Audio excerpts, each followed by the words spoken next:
Pero minsan sumasabit. Minsan, ano? oo, ginaganon ko siya. Sa kabila. Okay, ayan. Ito talaga parang, ayun o. Yung may tunog. Ayun o. Yun yung sinasabi ni ma'am. Kaya minsan, nawawala sa, kumbaga, may mga biglaang kilos, sa sabit. Ah. Pero ito, yung mga ganitong case, ma'am, may scratch na yung tinatawag nating head humerus. Pero bali wala yun. Basta walang pain yung lumalugutok, walang problema. Pero pagka lumagutok siya tapos nag-create ng irritation or nangalay o sumakit, hindi po pwede. Palitan natin yung posisyon nitong head humerus. Okay? Tapos, connected din ba yun dito? Oo, damay na yan. Yung dito kasi, pag ganun, connected na yan sa balikat. Ito, connected na yung pag ganun kasi nga yung mga muscle strap namin dyan. Kung hanggang saan yung dulo, katagalan magre-reklamo rin yun. Pero madali lang yan yung kaso mo. Ayun, kumpara sa mga frozen shoulder talaga. Ano yung mga frozen shoulder yung, ayan o, master o. Hindi mo Ay, anong pilit eh. Nakalak. Nagaganto ko pero, ayun, ayaw. Yan, frozen shoulder yan. Pag nagpa-adjust kayo ng ganyan, magbaon kayo ng 10 kilo na sa loob. Kasi masakit. masakit siya. Sipong po mo sa akin. Yung masakit na. Okay. Yan lang. Relax lang. Okay, hindi ko patagilid mo lang.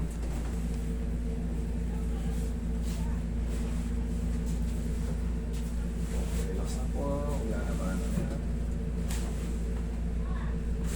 Kabilang sa akin.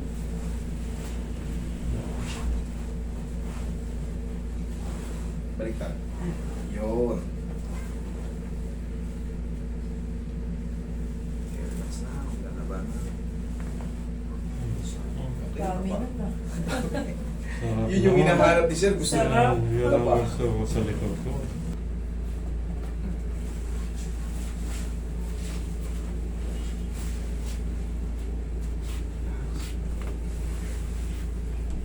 Okay, nakutang mo na katang mo.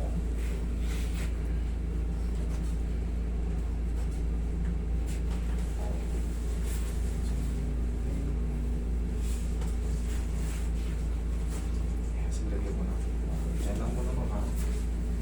Yan.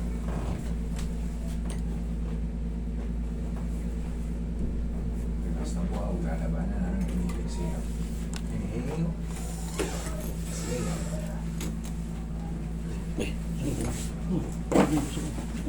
Diyan lang muna ako tapos makalain.